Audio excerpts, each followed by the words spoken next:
Hello, everybody. Welcome to the 23rd lecture of OpenLFM. I'm Yavuz Selim Ağoğlu from Izmir, Turkey, and I have the honor to be today's chair. But first, for those who are not much familiar with OpenLFM, I would like to remind you that Open Lectures on Freemasonry is an independent, informal, and benevolent initiative unrelated to any Masonic body or scientific institution. It is a collaboration of researchers from different academic or fraternal background who are located all over the world. Well, it's my great pleasure and honor to introduce a distinguished researcher and intellectual, Dr. Slobodan Markovich to you. Slobodan Markovich is a full professor at the School of Political Science of the University of Belgrade, where he lectures political and cultural anthropology, political history of Southeast Europe, and image of European other. He is also full professor at the Institute for European Studies in Belgrade. Also, he has been a research associate at London School of Economics since 2012. His research interests include the construction of identities in the Balkans, British and Balkan relations, and the history of Freemasonry in Southeast Europe. Tonight, he will speak on the significance of the Masonic Peace Manifestation or Congress held in Belgrade in 1926, which I'm sure will remind us today's agenda in ways as well. Well, first, Dr. Markovich will have 45 minutes for his presentation, and afterwards, Brother John Belton will lead the post-discussion. There, Slobodan, Dr. Markovich, the floor is all yours.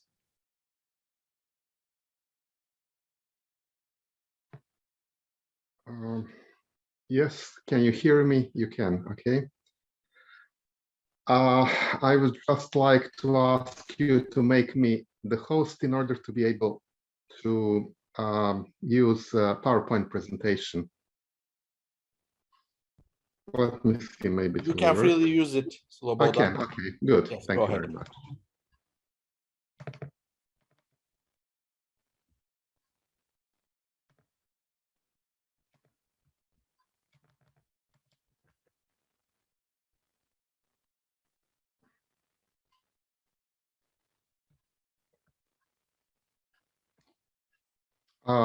I believe that you can see the presentation now. Yes, thank you.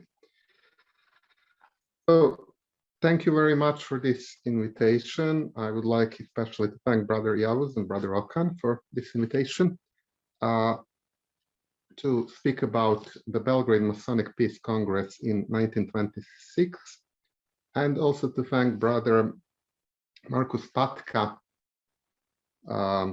Master of Quattro Coronati Lodge in Vienna, who suggested actually that this topic could be included to your distinguished series of lectures. So in 1926, Slobodan, may I ask you to change the PowerPoint presentation full page, please? Full page, of course. Okay.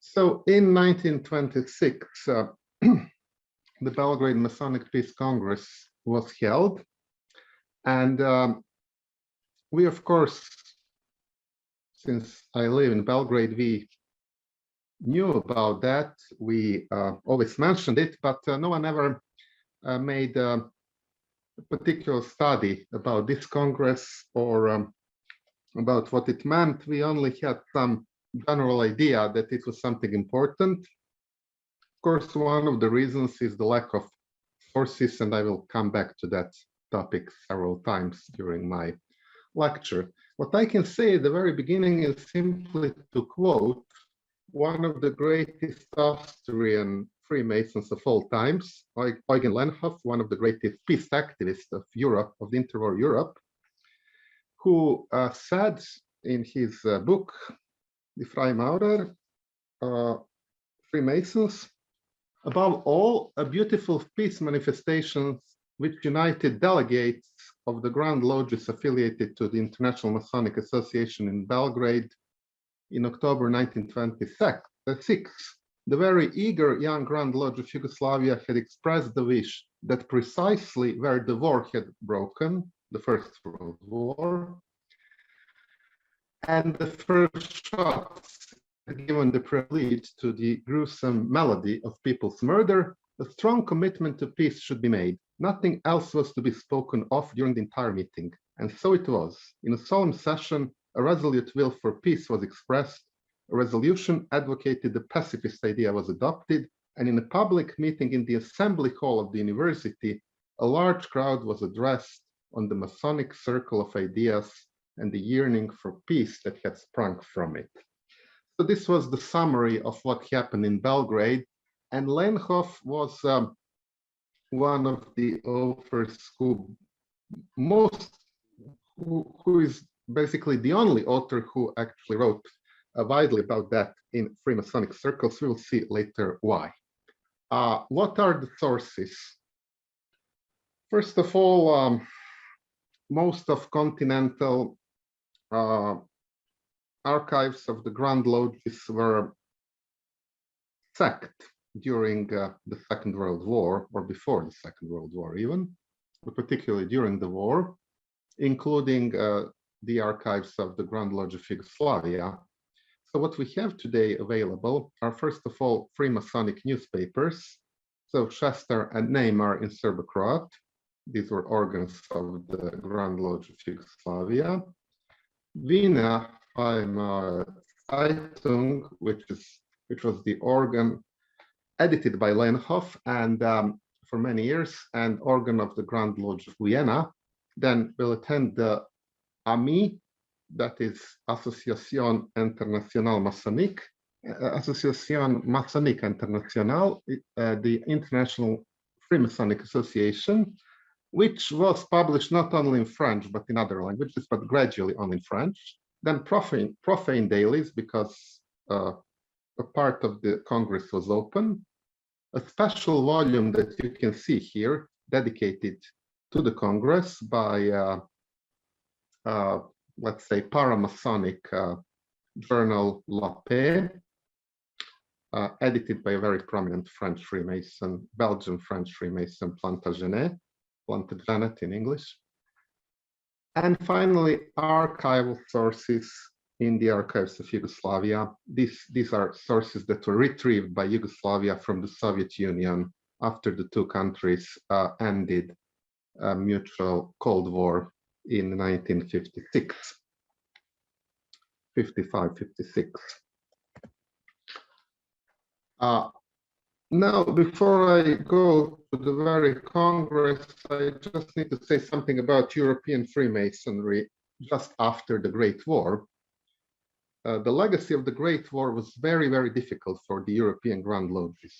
And generally, there were, if we would like to symbolically somehow simplify the situation with European Freemasonry, in the interwar period, we could say that it had three pillars.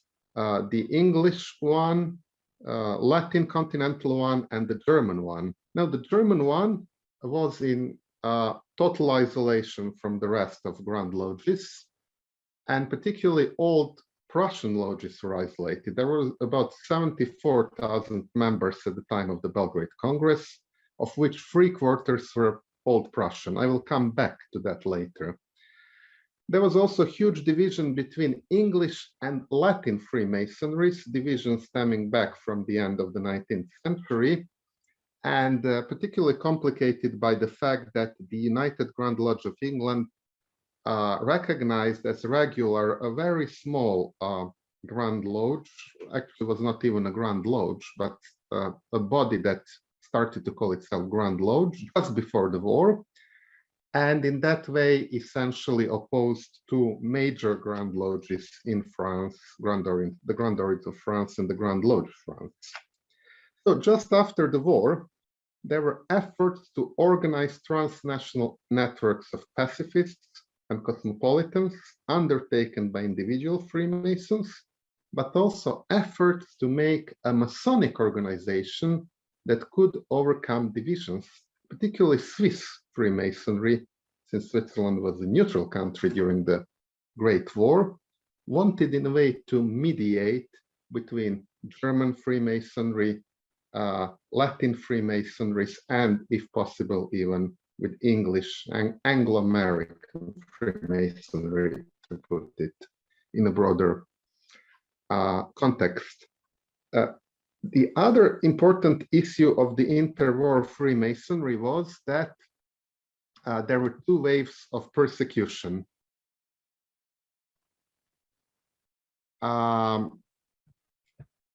First one was between first wave of persecution happened between 1918 and 1925, when Freemasonries were banned in the Soviet Russia, in Hungary, and in Italy. And then there was the second wave of persecution, which started with the coming to power of the Nazi Party in and then gradually, one by one, Freemasonries began to be banned. And only in Switzerland, there was a referendum in the 1930s. And that referendum, voters rejected to ban Freemasonry. And Sweden remained a neutral country, so it could still protect its own Freemasonry. You know that in Scandinavian right, often the ruler is the Grand Master as well. But elsewhere, Freemasonry was either banned or self-suspended, or anyway couldn't operate anymore. So the result of all of this is actually, in terms of sources, that probably now the only correspondence which is intact and we can find about the Congress in Belgrade is in Switzerland. I couldn't, by the way, use that for this study yet, although I am in contact with the archivists of the Grand Lodge of Serbs.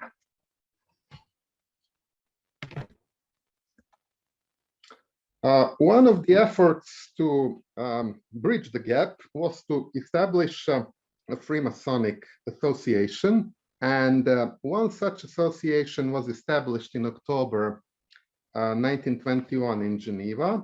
The founding meeting was attended by 11 Grand Lodges, of which 10 were European, including the Grand Orient of Turkey. And there was also one German lodge, zur aufgehenden Sonne, the Rising Sun Lodge, which was admitted and not admitted. It's difficult to say. Everyone believed they were admitted, but later some Grand Lodges made protests about that, other members, because this Grand Lodge was not really considered regular within the Alliance of Grand Lodges of Germany.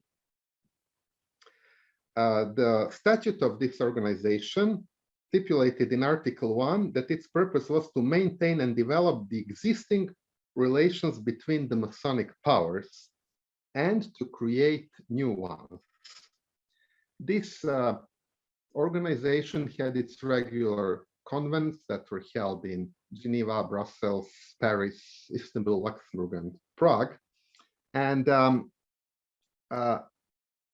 specific issue with 1926 was that it wasn't a regular convent of the organization, it was something special, and I will return to it a little bit later. The association was made just 1 year after the League of Nations had been formed, and this was the main reason why German Freemasonry was not very happy with the association. German Freemasonry was very skeptical. German Freemasonry viewed French Freemasonry as the pillar of the French Republic, and French Republic was the victor of the First World War.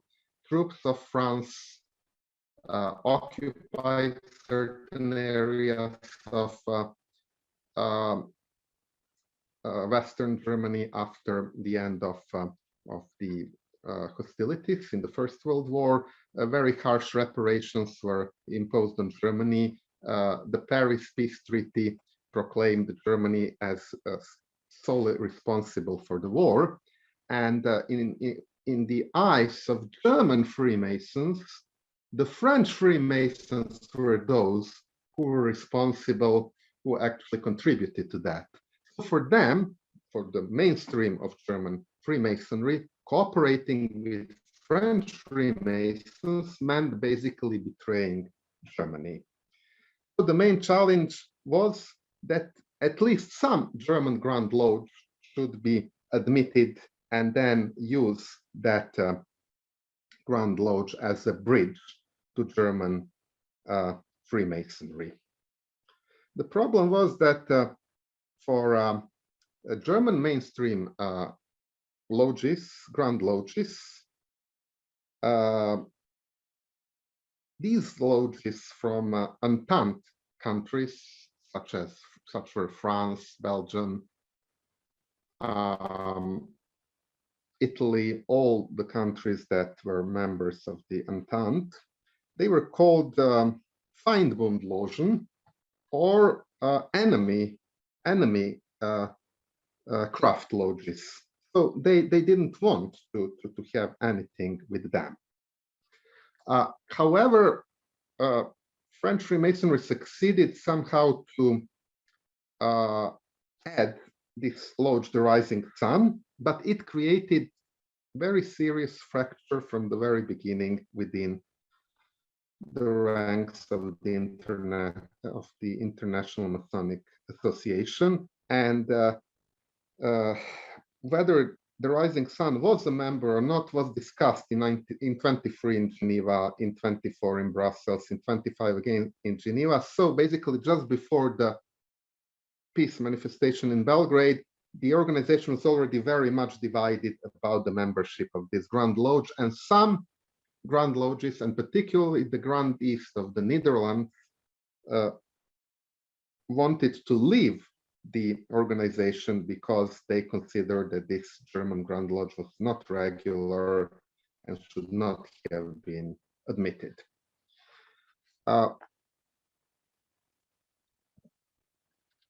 The other thing is that there were two periods of Franco-German Masonic reproachment, because Franco-German Masonic relations were terminated for many decades with the famous Franco-Prussian War. So basically after 1871 and the victory of Germany in that war and the creation of the Second Reich, France felt humiliated, and French and German Freemasons basically broke all the relations.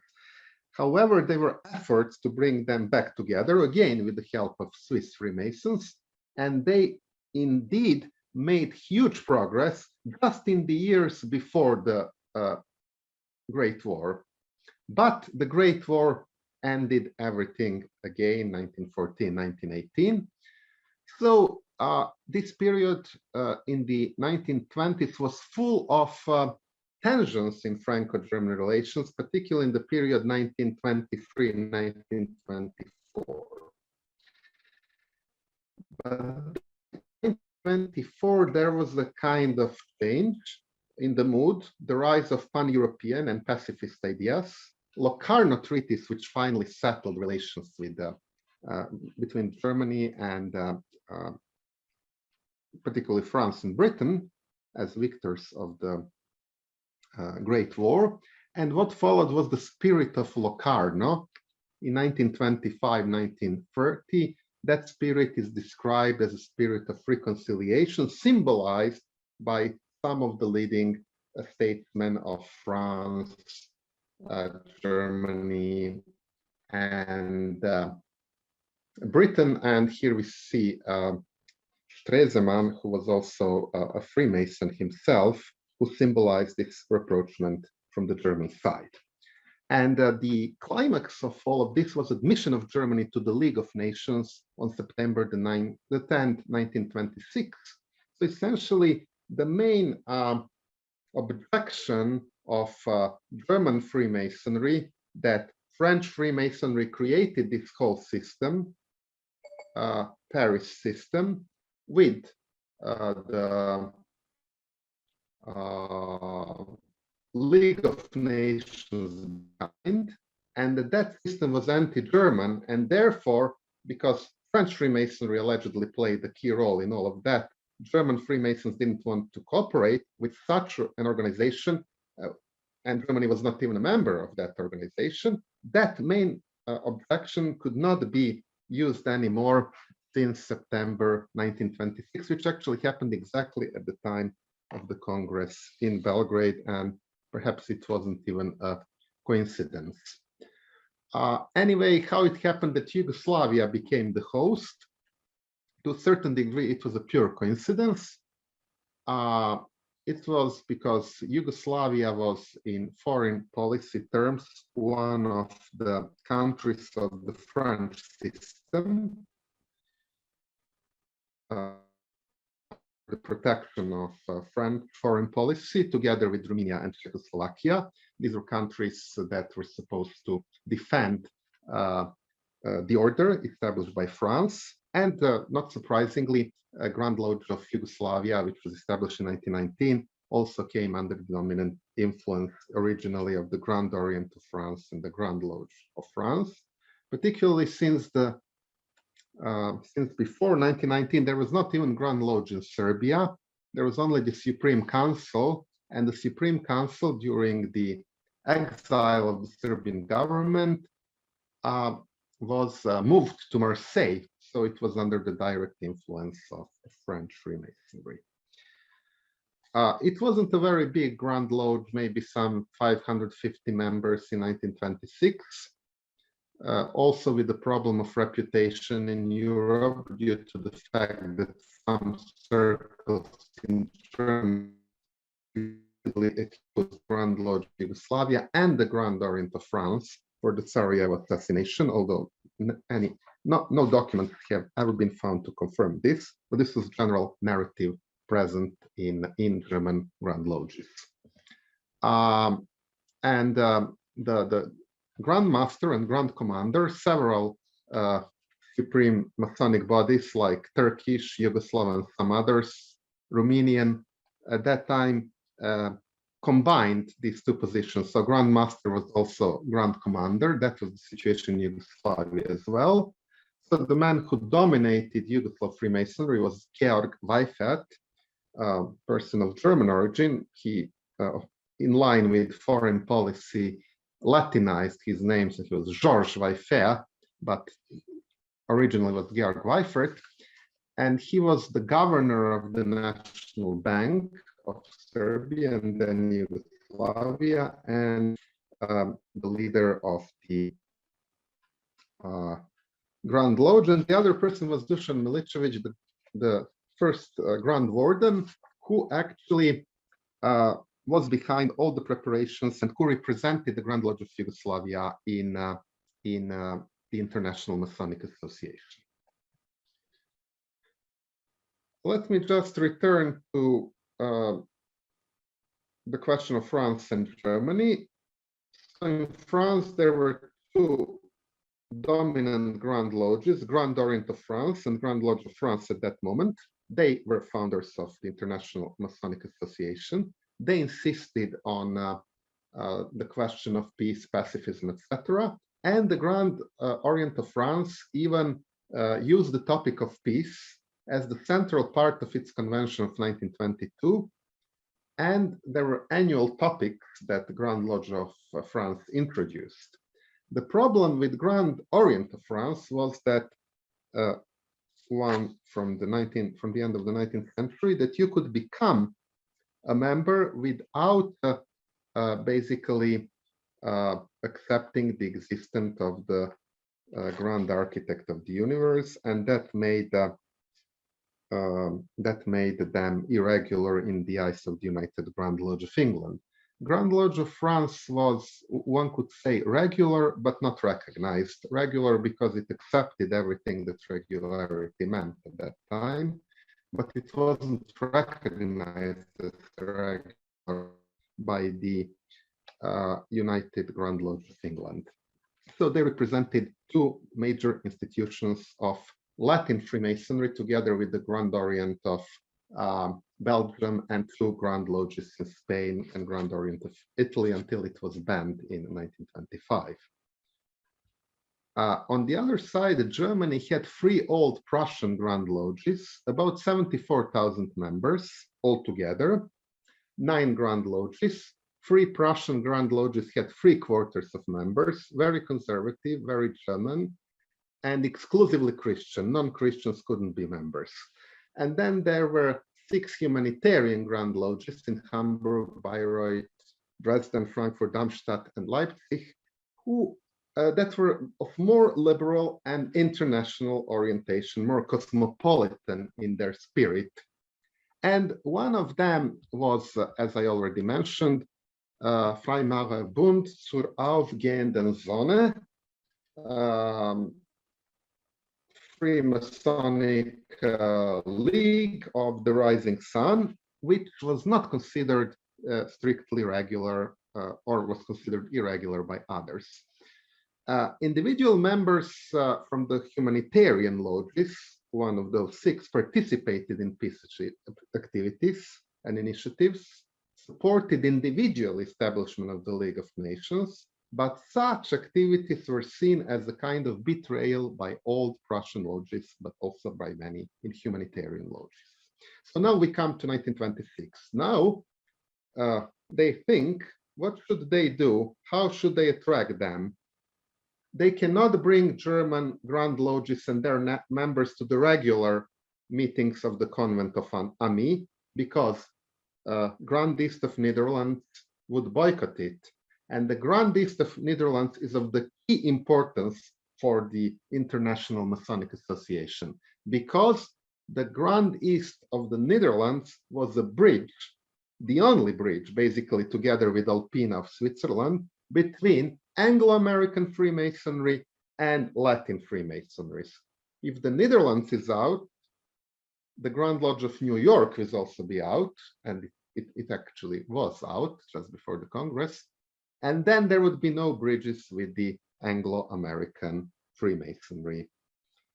But then they come to the idea, okay, let's organize a convent in Belgrade, a peace manifestation where anyone can be, any Grand Lodge can be invited, no matter if it's recognized by AMI or is not recognized by AMI.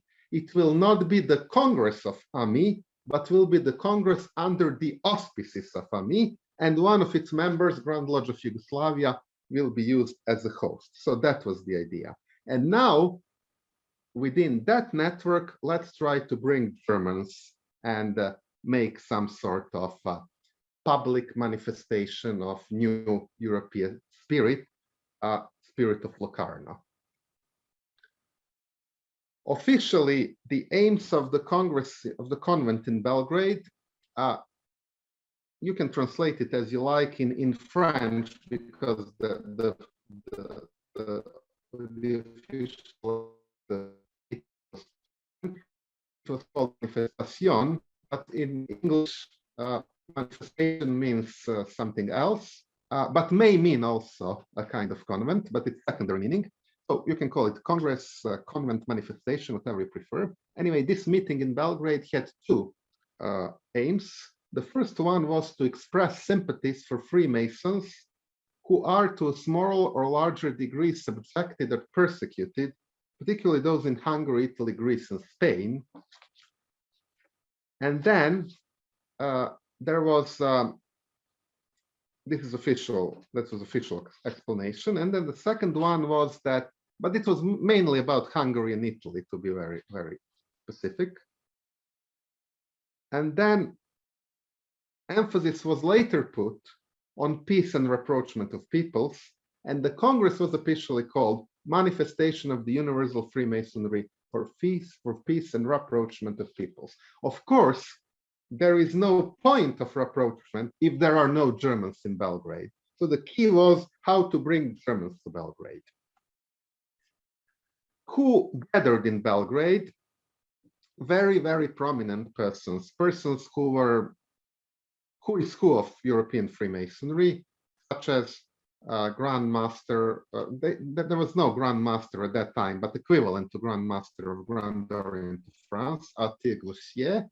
Camille Savard, Supreme Grand Commander, very, very prominent French Freemason. Alphonse Mucha, the famous artist, Grand Commander of the Supreme Council of Czechoslovakia. Eugen Lenhoff and Johannes Barolin, another very, very prominent peace activist from Austria.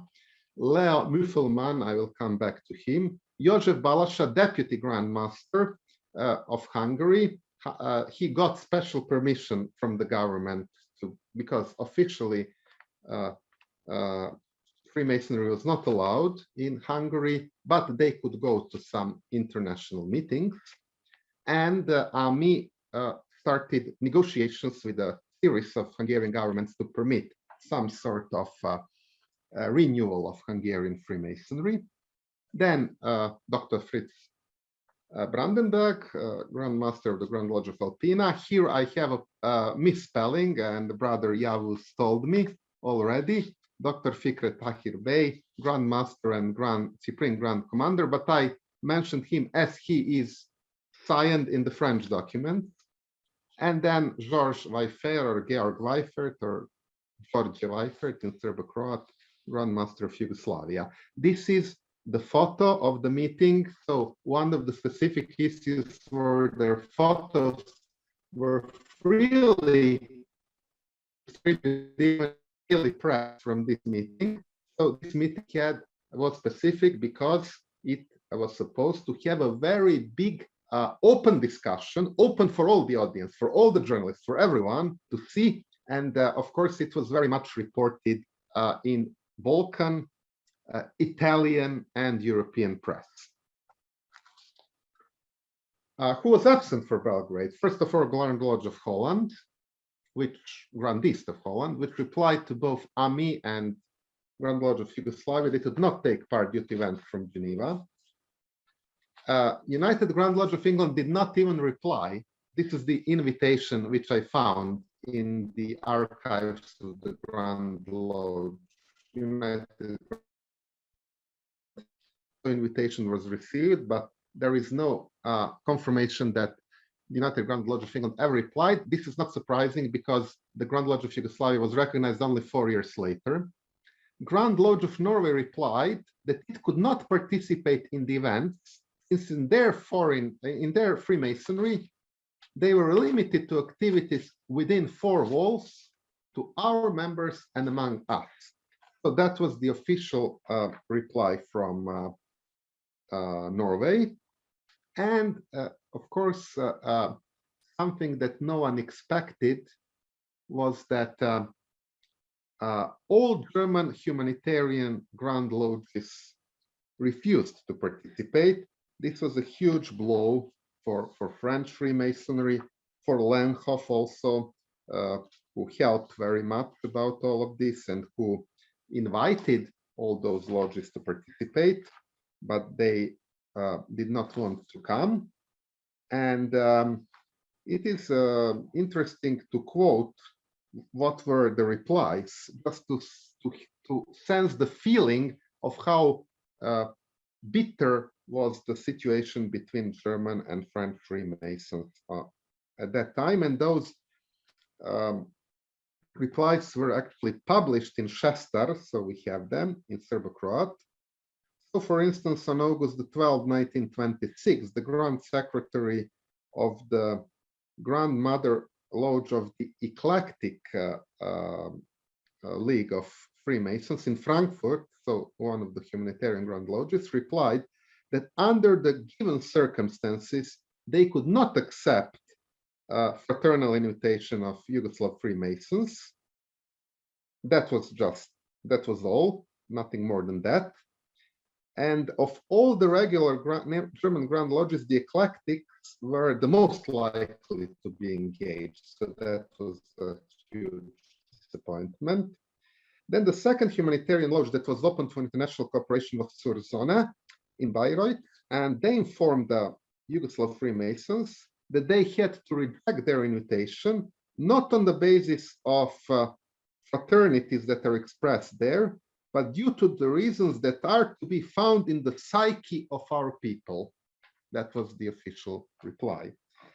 And finally, Grand Master Kaleat and Grand Secretary of the Grand Lodge zur Eintracht in Darmstadt, they expressed sympathies for the aims of the Congress, but concluded that under the given circumstances, we could not offer you our readily support because among peoples of Europe, there is still no understanding for something like that. Old Prussian lodges went even further. They issued a special ban to its members to participate at the Congress in Belgrade. So at the end of the day, even with huge help of Lenhoff, the only thing that French and Yugoslav Freemasons could do was to bring one single, officially, there perhaps were some others, but we are not completely sure about that. But officially, there was only one member, and that was Dr. Leo Mufflemen, master of the Berlin Lodge Blumschli, who had explicit permission of his lodge, and his lodge was under the protection of the Grand Lodge of Serbia. One should, however, have in mind that even Grand Master of his Grand Lodge, Dr. Blumel, rejected the invitation from Belgrade. How did the program in Belgrade look like? There was a plenary session of September the 12th. So this happens only 2 days after the admission of Germany to the League of Nations, just to remind you. So then work in committees. And then on September the 14th, public session organized at the main hall of the University of Belgrade. So something that was available for general public. What was the most emotional moment? Something that actually produced huge effects on European Freemasonry. And this is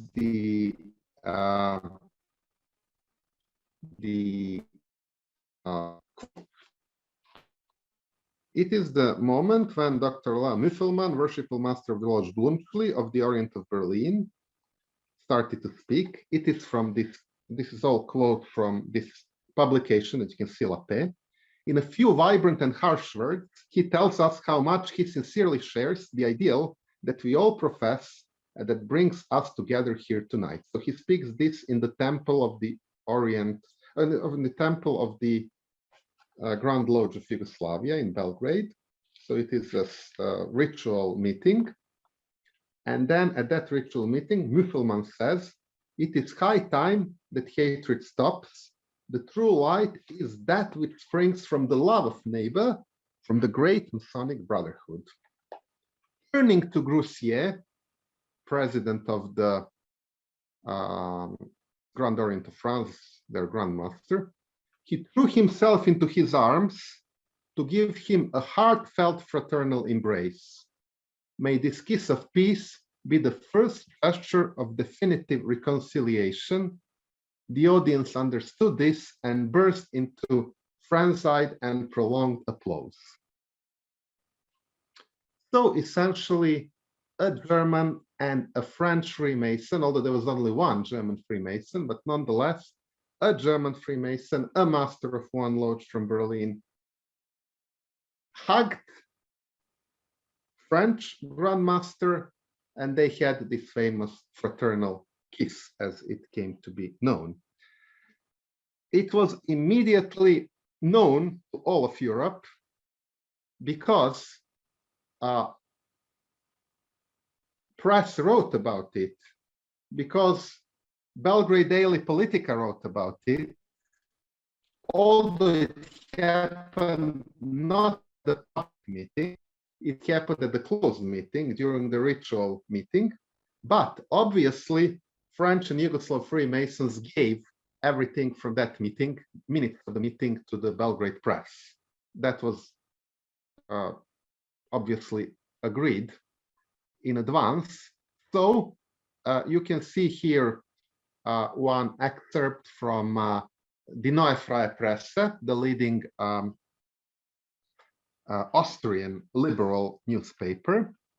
And then Lenhoff wrote very report from Belgrade for Wiener Freimaurer Zeitung. So it reached all Freemasonic circles, and Wiener Freimaurer Zeitung was in free circulation. You could buy it in any Viennese cafe. It wasn't strictly for Freemasons. And then, in addition to that, there was public part of the convent after the kiss, when Deputy Grand Master of Yugoslavia spoke, where Camille Savard spoke, Franz Brandenburg spoke, Pierre Valide spoke, and Arthur Grussier, President of the Council of the Grand Orient of France.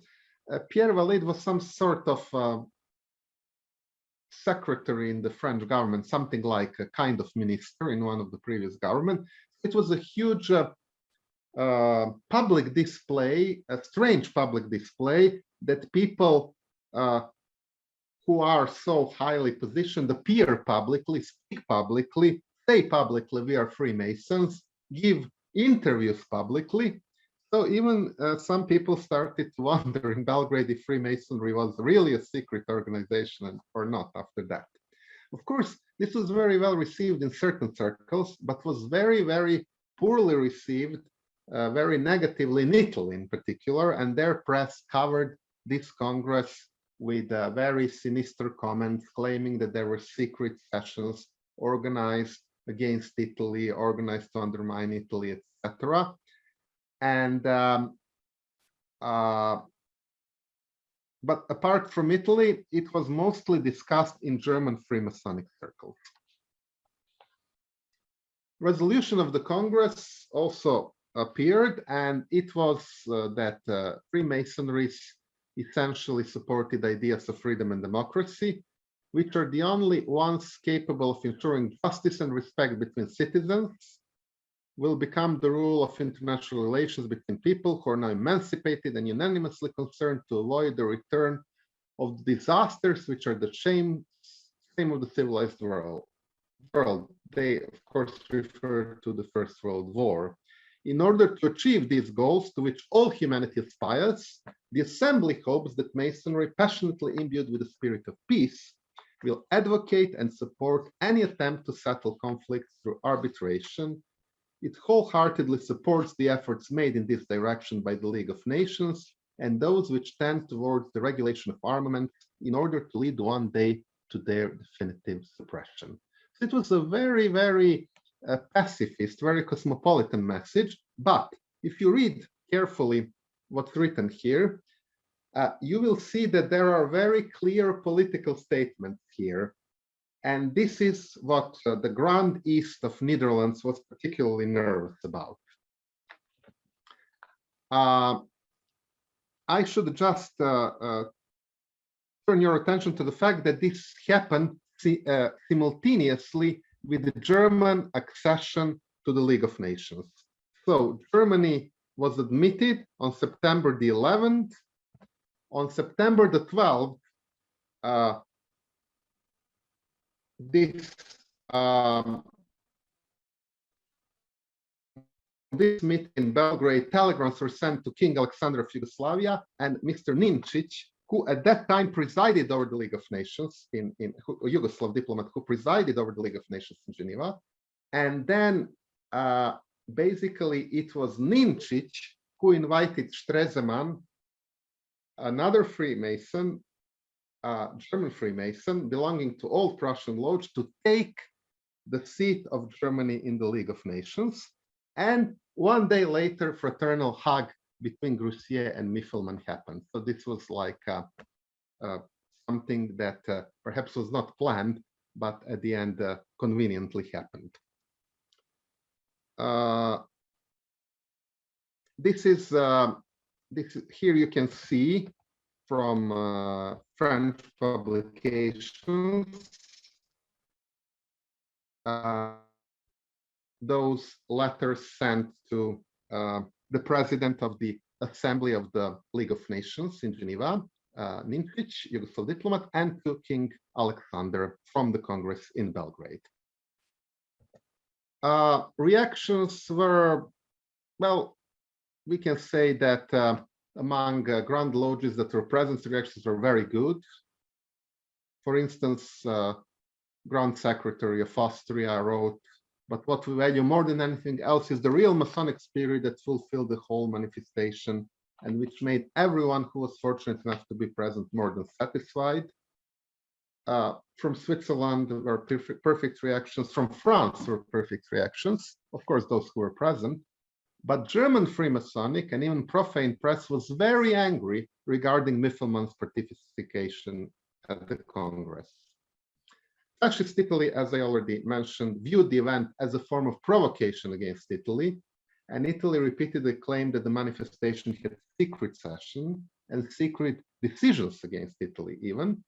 And the fact that it was organized 1 year after the official ban of Freemasonry in Italy gave even additional anti-Italian context to the event in the eyes of Italian fascist press. Additionally, Yugoslav Grand Lodge added a bit of a fire to this discussion by issuing its own communication criticizing the Italo-Albanian pact. So it was a clear political manifesto. So by the end of 1926, the Grand Lodge of Yugoslavia and Fascist Italy became open opponents. And this conflict was maintained until GLY had to self-suspend its activities on August 1st, 1940. Since this moment, Italian state was really working hard to destroy Yugoslav Freemasonry whenever it could.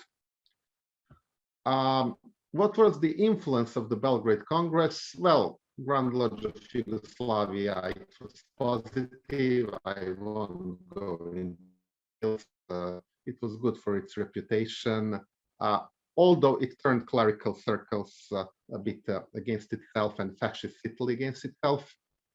In terms of the International Masonic Organization, this was the climax of the French influence. If you read this report, La Paix, they are very, very happy with what happened in Belgrade. They say that Yugoslav Grand Lodge is their little sister who they embraced. They were very happy with how the little sister behaved.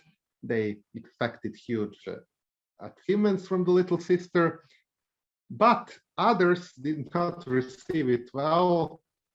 Grand Lodge of New York was out. Grand Lodge of Holland was even more convinced to leave the association, which it finally did in 1927. And basically, since 1930, Grand Orient of France became even more clearly irregular from the point of view of the United Grand Lodge of England, and the influence of French Freemasonry began to decline in continental Europe. So this was, in a way, the climax of the influence of Latin Freemasonry, which only several years later will start to have a downward spiral. On the other hand, there was this comment of La Paix that it was very nice to see all these men, many of whom were only yesterday legally enemies, and who today spontaneously had come from the four corners of divided Europe to sacrifice in common to the proud ideal of the great reconciliation, resplendent dawn of new times. And there was one particularly emotional moment when delegations of Austria and Hungary, together with Austrian and Hungarian Freemasonries, together with Yugoslav Freemasons, went to the monument of the unknown soldiers, so basically to the Serbian monument, to the monument of Serbian soldiers, and they basically went there together, although the two countries, Serbia and Austria-Hungary, were bitter enemies during the First World War. So a lot of this Masonic spirit was really, really there. But the main effects of the convent were felt in on Franco-German reproachment. The timing was not the best one, perhaps, because the admission of Germany to the League of Nations could not have been used immediately. Perhaps had the Congress been organized several months later, it would be even better. So very soon after the Congress, but the Congress basically raised expectations from French Freemasonry.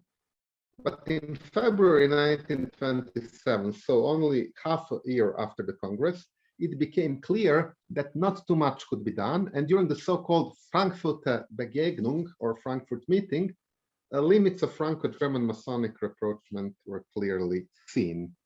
It is not only that German Grand Lodges did not enter peace initiatives, they even lagged behind official German foreign policy.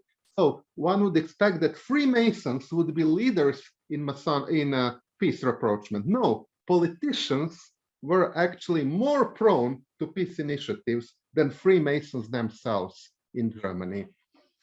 And that was a bit disappointing result. A huge affair started to shake German Freemasonry. It was the so-called Mufflemen affair. Mufflemen was immediately attacked for what happened in Belgrade. And a brother from Essen publicly invited his lodge to shake off him. And he replied in Wiener Freie Zeitung. Of course, Langhoff gave him pages of Wiener Freie Zeitung, as he replied, "It is deeply regrettable that today, after Locarno, Geneva, and Thoiry, a brother can still declare that, for heaven's sake, no Masonic relations should be established with enemy lodges. Yes, of all the organizations, associations, and federations, Freemasonry, which considers the love of man and the brotherhood of all men as its foundation, should remain intransigent, stand aloof, and close its eyes to every development. It is deeply regrettable that instead of refuting my opinion with intellectual weapons, the associative measure of my shaking off is used. I would like to ask the Essen All-Prussian brother whether he's already working on the shaking off of brother Stresemann, Foreign Minister of Germany, who also belongs to an All-Prussian lodge." Lenkov offered pages of his journal to Mufflemen, who even more vehemently advocated Franco-German Masonic reproachment, but unfortunately, his arguments, they really had strong influence on Austrian Freemasonry, but he had almost no influence on German Freemasonry, although he received private letters from several individuals supporting him. So in September 1928, Mufflemen was affiliated with the Lodge Labor in Vienna. His lodge was actually dismantled in Berlin, even under this humanitarian Grand Lodge.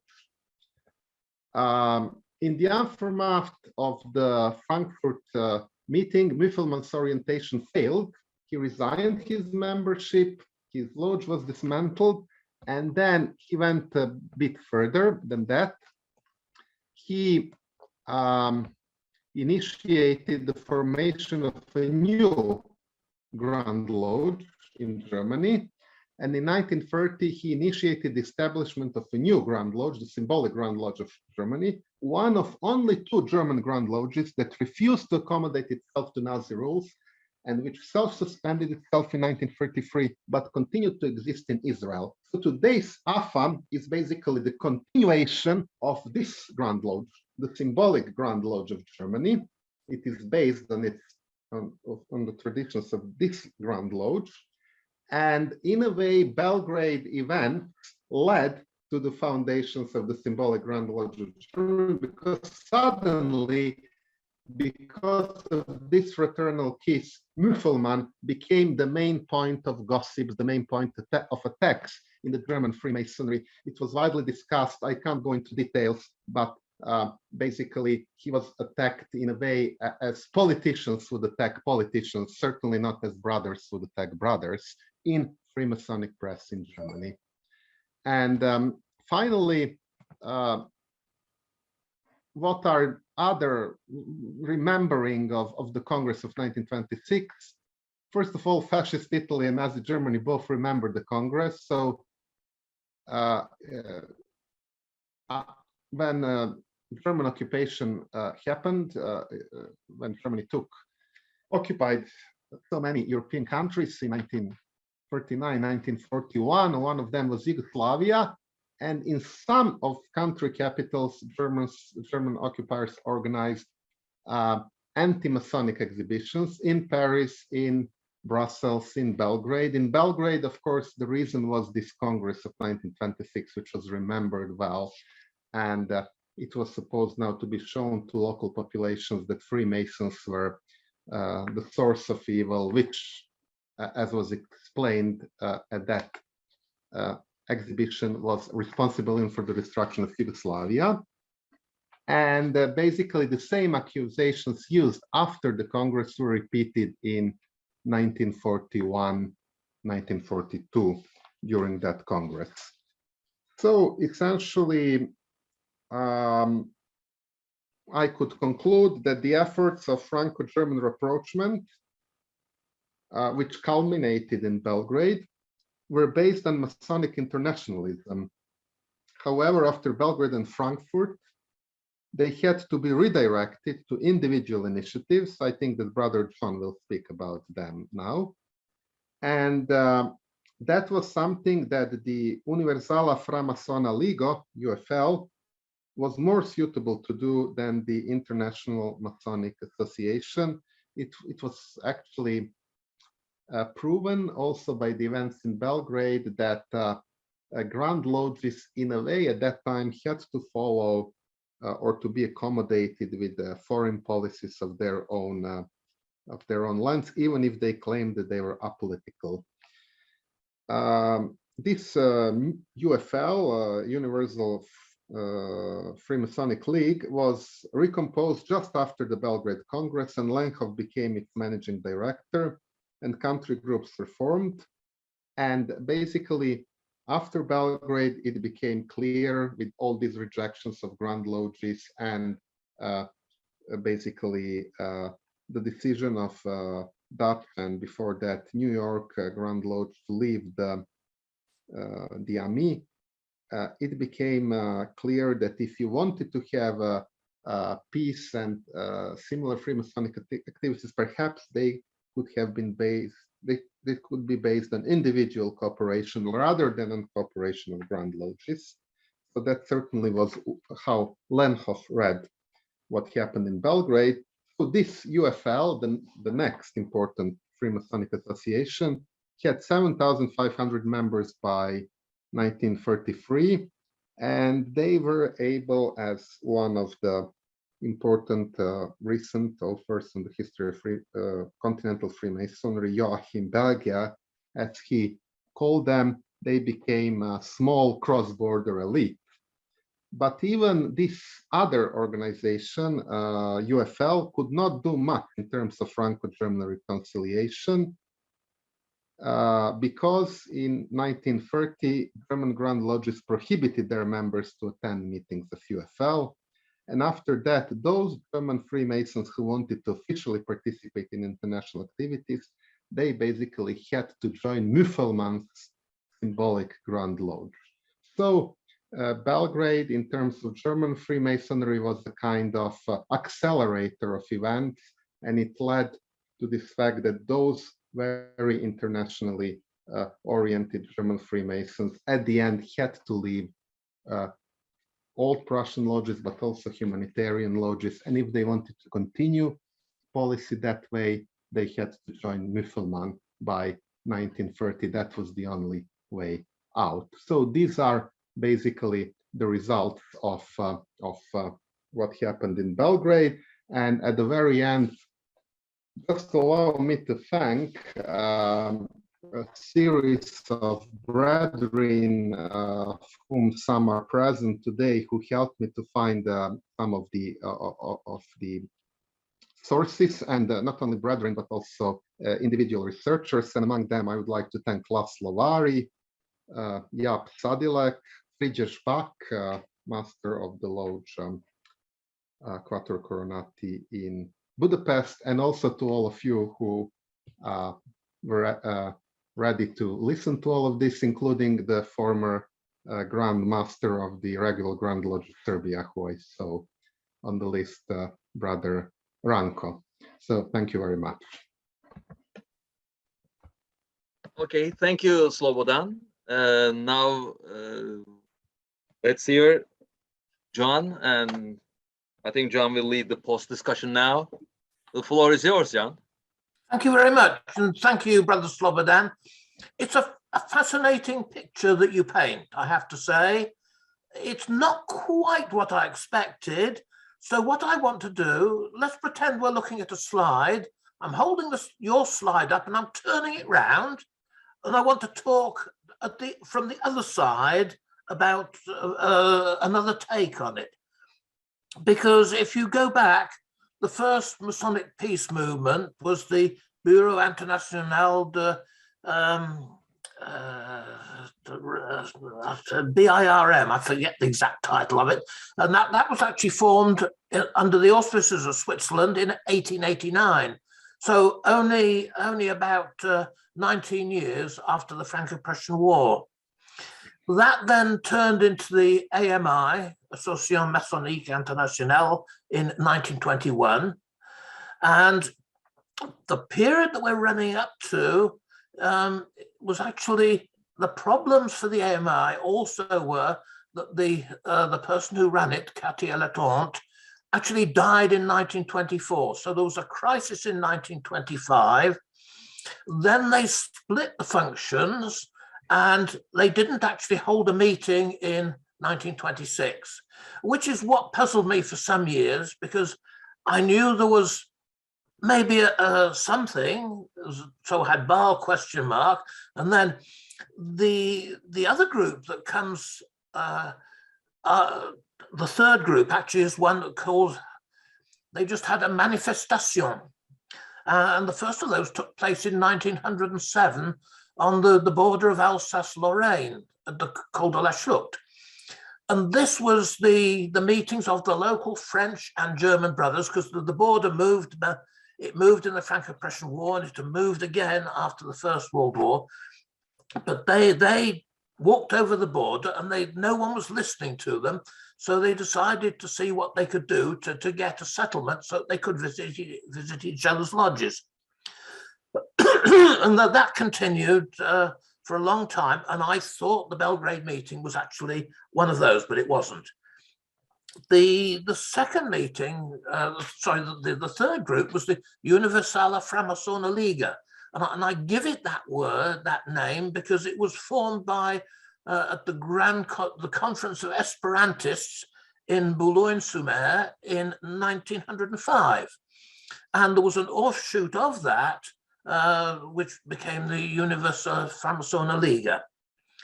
And this was a group of individuals, and it always was that right from the very beginning. So there's a bit of the story that goes back before 1926. When we had a quick chat on Thursday by way of preparation, although Brother Slobodan had been to the archive at the Library of Freemasonry in London, he was missing certain information. And I noticed that this evening's talk was absolutely fascinating, but what it missed out was what UGLE itself was doing. And actually, it was quite busy at trying to seek a way of getting together again by recognizing German Freemasonry. And this was done first of all in 1913 by Lord Ampthill. Lord Ampthill's father was the first ambassador to the new state of Germany, and he was brought up in Germany, so he was well acquainted with what was going on. So he recognized in 1913 about 8 or 9 German Grand Lodges. And actually, for all his effort, it didn't do him any good, because in the next year, we were right in the middle of the First World War. And we came through the First World War, and it wasn't again that he could make an initiative, and he left it until 1930. And he then recognized 3 Grand Lodges. So that was an initiative that didn't last very long, because 1932 and Freemasonry in Germany had virtually disappeared. But there's another angle to this, and this comes back to a point that Brother Slobodan didn't actually mention, which was the fact that the Grand Lodge of Yugoslavia would actually have liked to be recognized by the United Grand Lodge of England. The bit of information I think that he didn't have, that he's now got access to, is the fact that in the First World War, the German armed forces had their own lodges, specially consecrated. I forget which Grand Lodge it was. It might have been New York, I'm not sure. And these places were given homes in the French Masonic halls, either of the Grand Lodge de France or the Grand Lodge de France. And they discovered that an irregular brother was just as kind, just as friendly, had all the same morals and ethos that they did. And they went back to the United States saying what a good lot of brothers they are, and we should recognize them. And quite a number of Grand Lodges recognized either one, perhaps the Grand Orient de France, some recognized the Grand Orient de France and the Grand Lodge de France. This, of course, was anathema to UGLE. The UGLE hated the Grand Orient de France. There's no other word for it. So the Alfred Robbins, in the 20s, Alfred Robbins, the president of the Board of General Purposes, was sent over to North America, and he visited 10 Grand Lodges.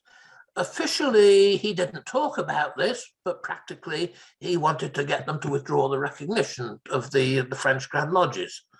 In that, he was successful. The other place he went, either a year or two after that, was South America, because UGLE had always detected traces of French Grand Orientism in South America. So he went to try and deal with that. So there was this background going on all the time. And when you understand that, and you understand the presence of the Grand Orient de France in Belgrade in 1926, you can quite well see that as soon as they got wind of the publication in La Paix, I haven't checked whether it's in the library in London or not, that their immediate reaction would be, we're not going to recognize the Grand Lodge of Yugoslavia. One of them, this is a fascinating problem, because the problem of peace doesn't stop in 1926. It keeps rolling on, and and even after Eastern Europe, there was I think the Sanaya Protocols, which were much the same sort of thing. And when the Grand Lodge Nationale Française fell to pieces, the group that tried to put it together again was actually the same group of countries and Grand Lodges that were active in all the peace processes that went on from before the First World War, in between the First and Second World Wars, and afterwards. Basically, Holland, Austria, Belgium, Luxembourg, and after World War II, it was actually Germany. These were the countries when the big powers in Europe got fighting. They were their armies trampled all over these small countries in the middle, and frankly, they preferred peace to anything else. One last thing is to be sad about the fact that so few proceedings of Grand Lodges are actually online and available. So I was able to provide Brother Slobodan with the UGLE minutes that he needed, and he sent me the minutes of the meeting in Belgrade in 1926. There is a lot of stuff out there if you know where to look for it, but I think Grand Lodges should be encouraged to get their minutes scanned and put online. The only place that's happening is North America. So it's been a fascinating talk. I hope it's strange, isn't it, that I'm really one of few people interested in this subject, that we should actually manage to come together. It's been a delightful talk, Brother Slobodan. Thank you so much. I have a new perspective on the situation, but it's a very difficult, very complex, and a fascinating picture. So thank you very much, and perhaps there will be some other questions from other people.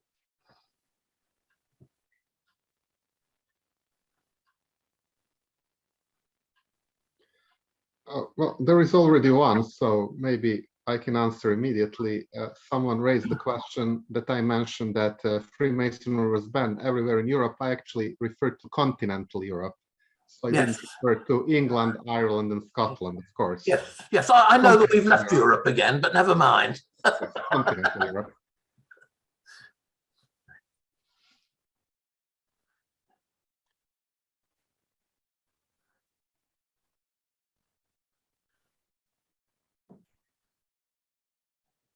Okay, Ranko, you like to hear your question?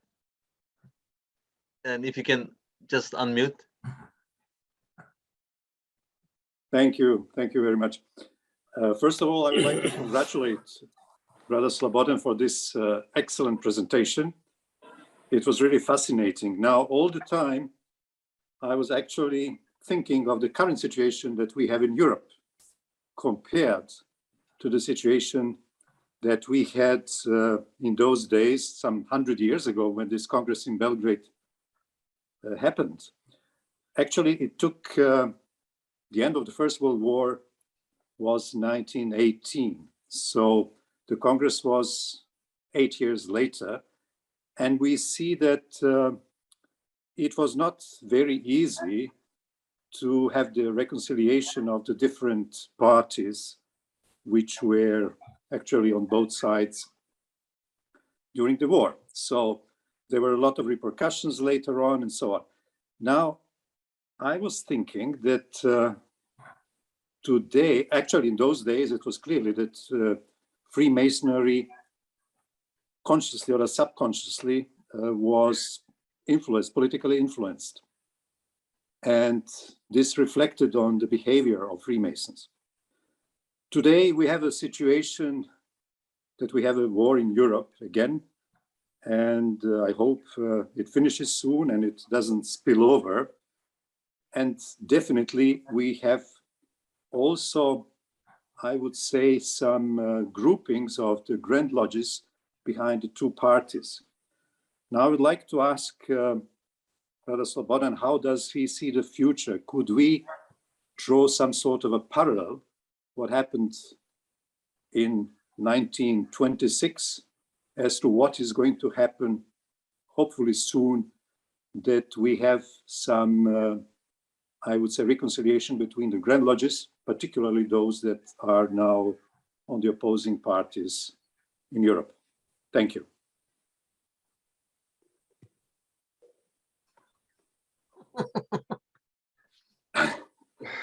It might be a bit of a political question, but as I said, I was seeing so much parallels in what was happening then and what's happening now.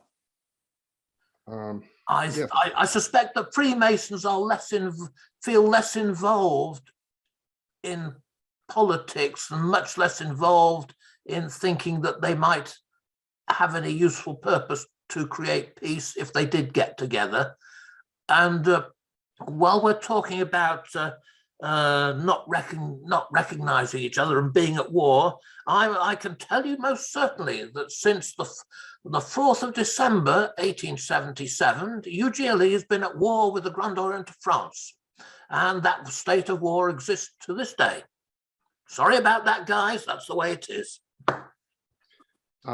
Well, thank you for mentioning that, because that is a good introduction to 1920s. So basically, the situation in 1920s was very different, because there was no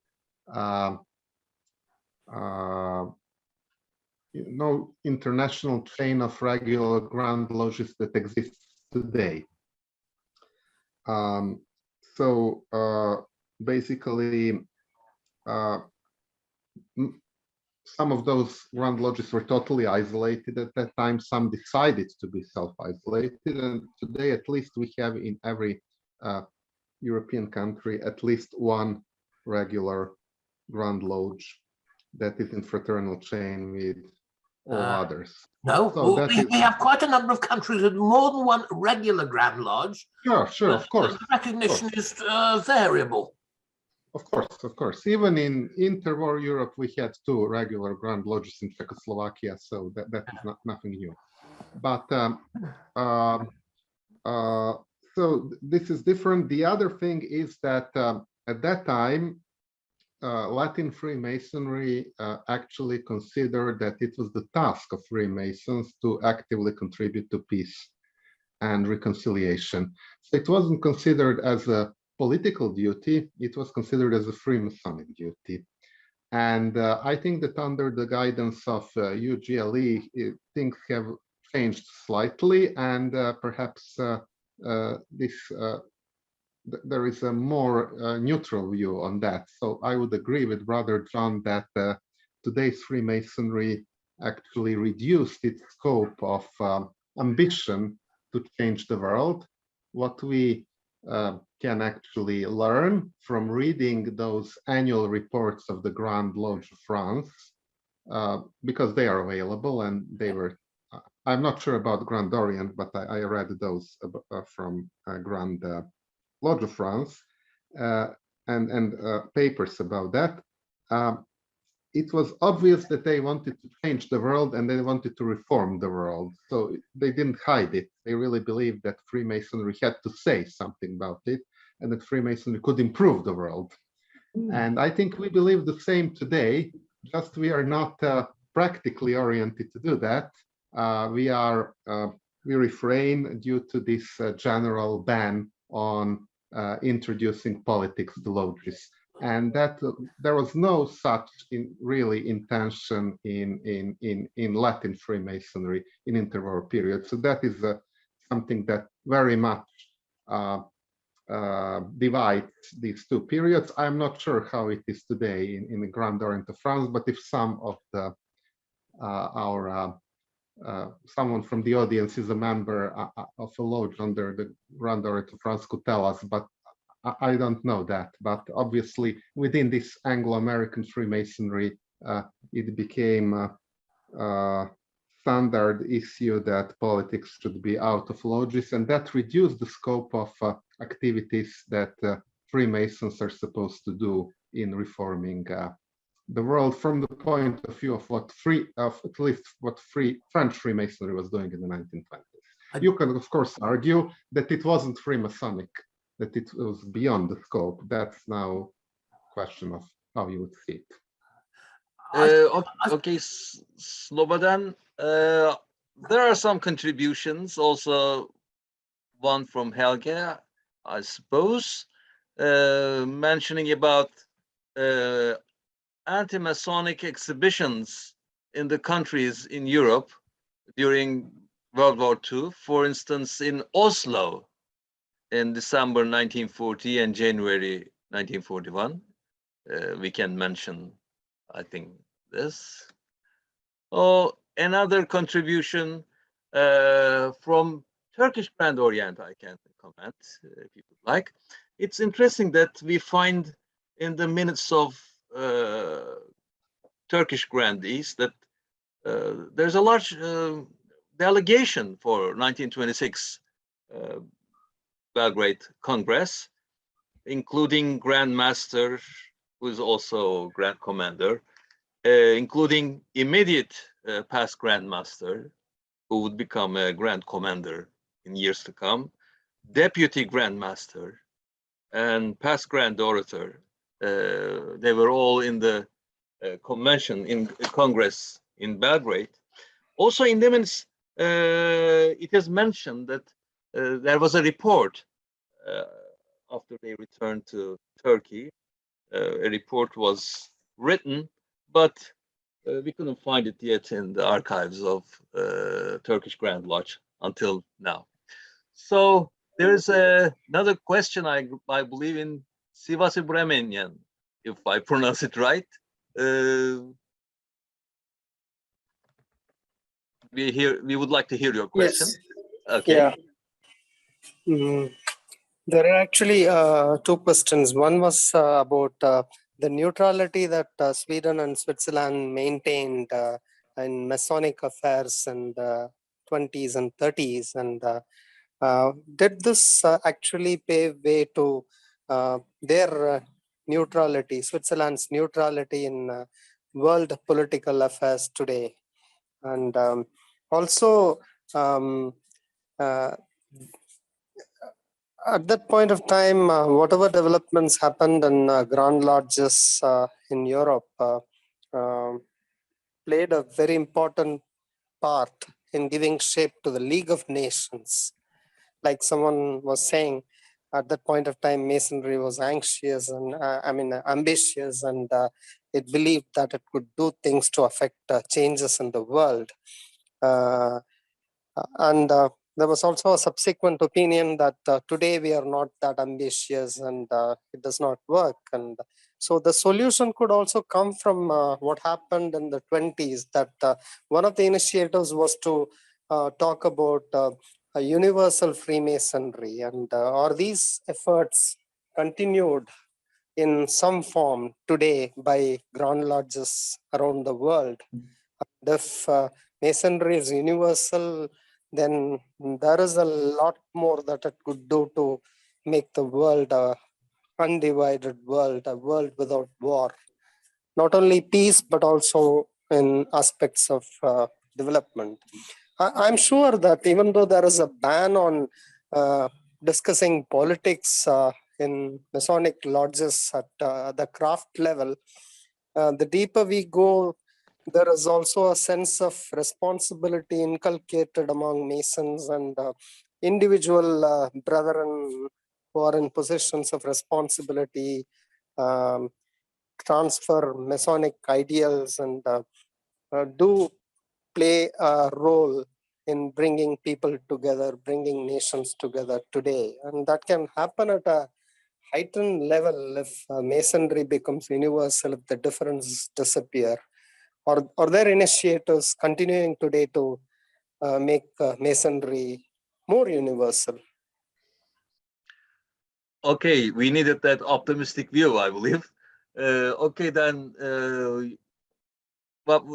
as the end of this discussion, what would be your remarks, last remarks, Markovich? Well, first about neutrality, Switzerland and of course Sweden, they were neutral.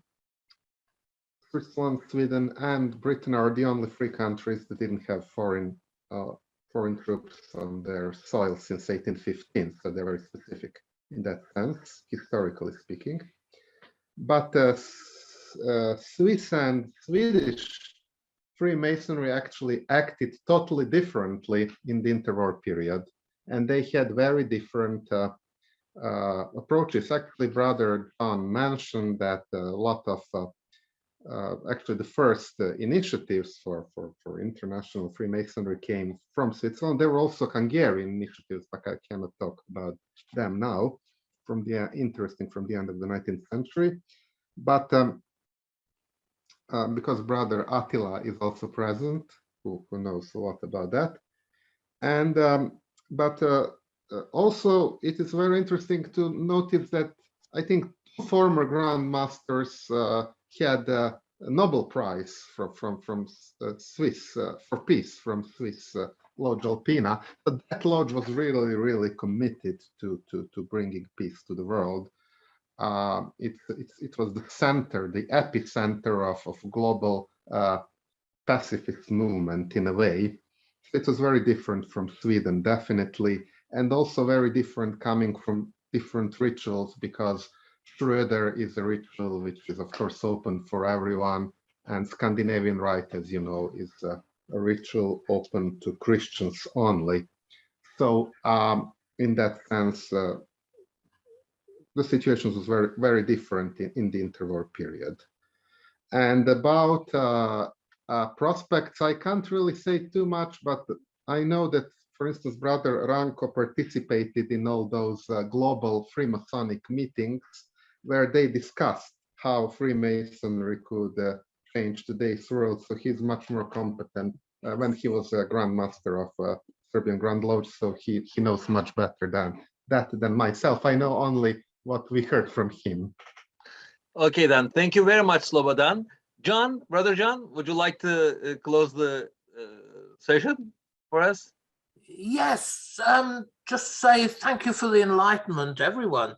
And there's just one thing I would say is the Scandinavian Grand Lodges were very cautious after the First World War, and they're even more cautious after the Second World War, and they kept themselves to themselves. And in fact, there was an Oslo Convention very soon after the war, which coincided with the big Norwegian centenary or some such date, and that was included members from UGLE, and it was the first time that the Scandinavian Grand Lodges came slightly out of their shell. Okay. But thank you for a fascinating meeting. I know it's an esoteric subject. Okay. Well, everyone, thank you very much. See you next month in the next lecture. Until then, goodbye.